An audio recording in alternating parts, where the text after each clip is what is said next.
Hello everyone, Michael Smith here again for Abandoned Cemeteries on Facebook and Abandoned Ohio Cemeteries on YouTube. Please like and subscribe. We're going to do our second video today. We did one this morning, then we're going to do one now. We're going to have to do some research on this one because I cannot find a name for it. There's no signs anywhere. We looked on maps, Google Earth, everywhere, and there is no name to this cemetery we can find right now. So maybe in a later update we will look at it. It's kind of small and it looks like it's literally in somebody's front yard. I mean, there is a house like right over there. I mean, it literally looks like it's in their front yard. That's their driveway right there. This house is located on 225. This is Route 225 right here. Route 5 is in that direction. And the side road right here is called Cable Line Road, is this road out here. This is State Route 225. That would be north and that is south. Lake Mountain, Great Beach is in that direction. So we're going to go in here and look. First one I saw right here is Thomas Jennings. No, Jenkins. I said it right the first time. Died in 1849. That one. We have, these are really good kept in here for being so old. We got Margaret. This is a very pretty stone. Wife of David.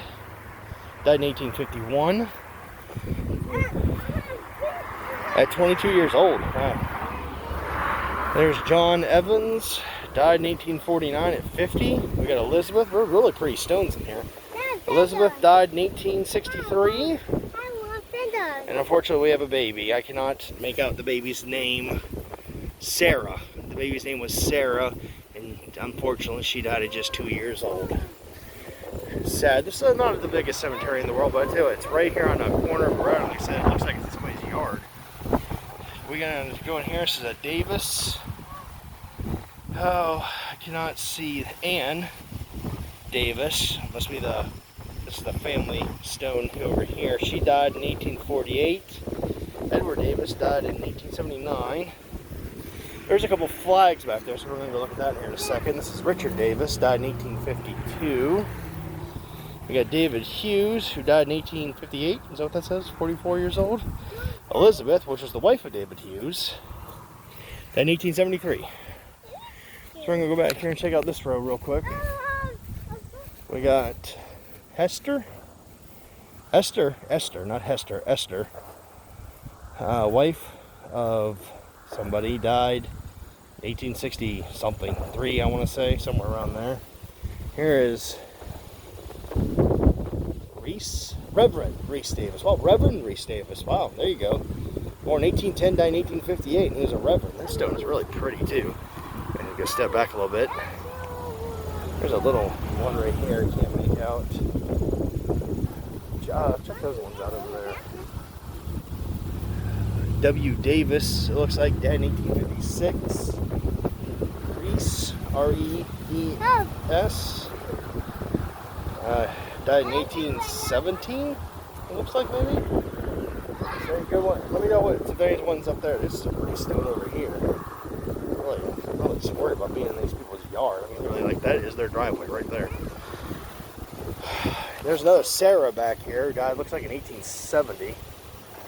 And here's the flags. There's a lot of flags over here, so we're going to see what we got. We got J.H. Evans. I don't move the flag. It was a sergeant. Major, it looks like. Died. Oh my lord, I want to read this. This is a war. He died at Cold Harbor. We have a dead Civil War soldier here, died at the Battle of Cold Harbor at June 21st, 1864, at 26 years old. Died at the Battle of Cold Harbor. Wow. Holy Toledo. And they have a bunch of flags here for him. There's another one on this one, M.T. Evans. Corporal. I want to say 125th Regiment. Died in 1863. I don't know where, though. There's a bunch of Civil War soldiers buried right here that died in battle, it looks like. By the way, Battle of Cold Harbor, folks. Horrendous battle. One of the worst battles of the Civil War you never heard of. A lot of ironic twists with that battle. Cold Harbor was fought nowhere near a harbor, and it wasn't really cold. It was fought in the middle of summer. So we got Died in 1865 at 39. Civil War soldier. I mean, he might have died. Wait, that was September 65. So he might have died of his wounds or after the war. But anyway, back to the Battle of Cold Harbor. It was fought in Virginia. It was 100 degrees. And it was nowhere near a harbor. It was very inland. The Battle of Cold Harbor, they named the battles after whatever nearest thing they could find, basically, to the battlefield. Cold Harbor was a bar. It was a pub.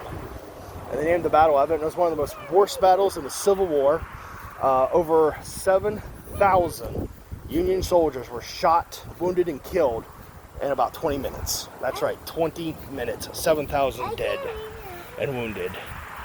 We have Jake Morris, I want to say, died in 1861. This could be another Civil War soldier right here. Died in battle. There's a lot of nice, wow, unbelievable. So we got 1, 2, 3, 4 Civil War soldiers in here that died in battle. And Elizabeth, who was the daughter of him, who died in 1858. She was young, 2 years old. Yeah, she died at 2 years old. He died during the Civil War. His daughter died at 2 years old right before the war started. And here is Jane, who's the wife. She died. Can't really make out the death date, but she was pretty young too. Over here we have a big one. This is the wife, Margaret, it looks like. Died in 1854. We got a big one over here, a family one, Roberts. We got John Roberts, died in 1880. Looks like a family one, but there's not anybody else written on it. Some more on the ground. That one's really growed over. You can't barely even see that anymore. Here's Eleanor. She died in 1856. David Jones died in 1850 at 50 years old. That is amazing. Cold Harbor is not one of those Civil War stories you just got to look up to believe. And then we have John Thomas, died in 1845 at 44 years old. Some of these students are really pretty, and they're actually pretty well preserved. I mean, there's a couple knocked down, but most of them are still up. That one's pretty right there. It looks newer too. We're going to flip that. Here's Hannah Thomas, died in 1877. And Henry Thomas died in 1866, it looks like. Can't believe I found a Cold Harbor soldiers. 4 Civil War soldiers in this cemetery who died in the war. Here's Anne, died in 1849 at 21 years old. Here's W. Rowland, who born 1796 and died in 1871. Adam, 1835 to 1895. This is a family plot right here. Catherine, who was the wife, was born. They were born in England. They were born in England. They were born in Monmouth, England. Yep. These people were born in England and are buried here in America. Born in England. Yeah, in 1804, and she died in 1874. So there you go. They came over here from England to settle here in Ohio. Sarah, wife of Thomas Giddings, 1804, and died in 1873. There's Thomas, born in 1798, died in 1895. He was 97 years old. Wow. These ones back here, though, are pretty rough. It just says died on that one. Doesn't even say who it is. Okay. We got Edward Morris. It just says died. I don't see that one. John Morris just says died. Then we got here's the family one. Robert Morris died in 1852. I don't want to step on their graves. That's disrespectful. We have Elizabeth, the wife of Roberts, died in 1859. And we have this one died in 1816.